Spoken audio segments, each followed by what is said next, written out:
I'm Swen Vincke. I'm the founder of Larry Studios and the game director on Baldurs Gate 3. And I'm Mike Mearls. I'm the franchise creative director on Dungeons & Dragons. Okay, great. So first things first, Baldurs Gate 3, why now? It could have happened 2 decades ago, but it's happening now. Why? That's a question for him. That's not for me. As I asked him like 5 years ago. Well, not him. I asked Wizards 5 years ago. Yeah, 5 years ago now. And then they weren't 100% ready for it yet, but a couple of years later they were. Yeah, I think it was a combination of having the right partner with the right approach. Because if I remember, you've talked about how you asked a lot of questions about how you wanted to approach the game, and so it's important to have someone who understood in their design approach how important for the Baldur's Gate series, getting that feel of a tabletop game. You know, the idea of player creativity being so important, and the storytelling feeling very open-ended.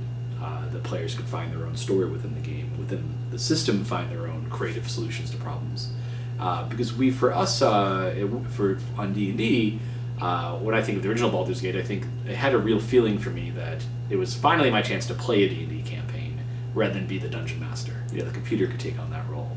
So I think that's really what we wanted to see. It was important for us for someone to understand that there'd be high expectations for this game, and having a partner who not only was eager to meet those expectations, but you've shown with the DOS and DOS 2 that that's really important within how you work and how you approach games. And in a certain sense also, I think that with DOS 1 and DOS 2, we've been going through a certain evolution. So I think our team now is ready to take on bigger things, and so Baldur's Gate 3 obviously is one of those big things. Okay, great. So are there any other D&D video games out right now with a specific D&D rule set? Like how many and how much did it change over time? So this is actually really the first game in a very long time that is taking the actual tabletop rule set as a starting point. And now that's not a requirement we have. There's the Neverwinter MMO that when it was created, it was drawing inspiration from the rule set, but we also know within an MMO you need things like cooldowns and all those mechanics. This is the first time that really we've seen someone say, let's start with the rule set itself, then bring it over to our game, and then there's been a transformation process that it's gone through as you worked on it. But there really sounded like, to me at least, it looked like that's been your starting point. Yeah, the rule set player handbook was our starting point, so we began with that. We moved it into the video game. We saw things that worked, we saw things that didn't work, more things worked than didn't work. And then we added systems on top of that to replace the game master, because there's no dungeon master inside of the video game. So we have to make certain things possible. So we had to figure out how do we link new systems with the existing rule set such that things become possible that you would do normally on the tabletop, but that now you can also do it into the video game. So Baldur's Gate 3 gameplay-wise is going to be really different than Divinity Original Sin 2. It depends on how you look at it. Original Sin was a game that tried to give you many systems with which you can figure out how to overcome the challenges that are thrown at you. Baldur's Gate 3 will do the same thing. In that sense, we are very close in approach to actually what Mike and his team do also when they make their campaigns. So that same approach is going to be present in Baldur's Gate 3. When will be the span of release? You know, what are you expecting it to come out? Between now and the future. Now and the future. We don't know when it's ready. Seriously. So we're in the fortunate position that we have a lot of resources. We have the Dungeons and Dragons toy box, if you want. We have an engine that's capable of doing RPGs. It's the next generation of that engine. We have a team of people that are super passionate and about RPGs and about Dungeons and Dragons, but they're also very good at their jobs. So it really is up to us to now bring all of these things together and make a really, really good video game with it. But it's making a video game, and those things take time. We ourselves want to play this game. Obviously, we won't play it by the time it's ready anymore because we'll have played it so much. But it has to be something that we would like to play, and so that takes time. Yeah. Just as you mentioned it, there will be a lot of people with a lot of high expectations because Baldur's Gate 2 was, one of the really classic and great RPGs back then. So how do you think about this? Like people who thinks, this has to be one of the best RPGs of all time. Yeah. So that's what we're trying to make. That's a straight answer. Yeah. No, but I mean, in all seriousness. Those two set the marks very high. Actually, I think it has the same Metacritic as Baldur's Gate had. If I'm not mistaken, it's going to be very, very close. So we are very ambitious in what we're making.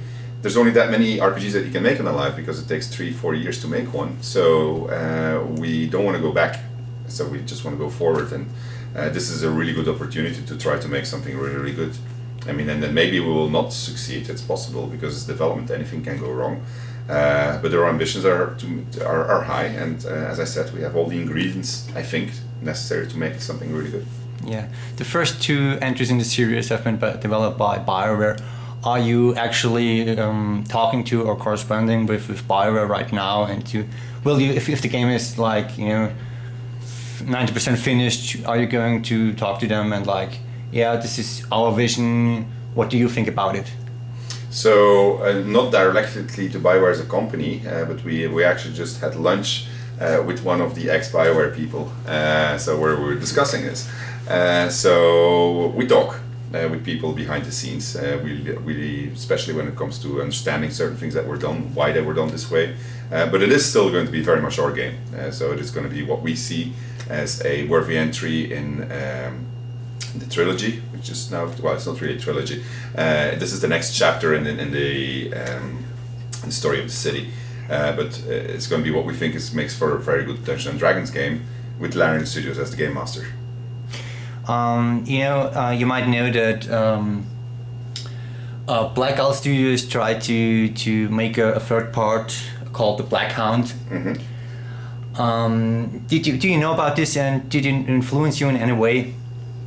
I haven't looked into the Black Hound, so it didn't influence us at all in that sense. I do know that they were trying to make it. Okay. And another thing, which I think is very peculiar, that the trailer is actually so. I want to say disgusting. Okay, let's say disgusting. It's really normally when I'm hyped, I watch a trailer for a game like 2 or 3 or maybe 4 times, but this one, no. Seriously, okay, all right. Why is that? So that's surprising because a lot of people watch it multiple times. One of your enemies in this game are going to be the Mind Flayers. They are gruesome creatures. This is what they do. This is how they transform people through a process called Ceramorphosis. We wanted to send out multiple messages with the teaser trailer. First of all, there's going to be a tone that is dark. It's Dungeons and Dragons darkness. It is a different visual identity to the Divinity Original Sin Seer, so we wanted to make that clear also that that's what we're doing with it. And it's going to be cool. Right, so it's got a certain most people we've been seeing a lot of people watch this trailer leading up to the announcement, and every single time when that moment happened, you saw the smile appear. And you say, oh yeah. So that was actually what we were going after. I mean, it is gruesome, but gruesome in a cool kind of way. Okay, is there anything else you guys want to tell me about?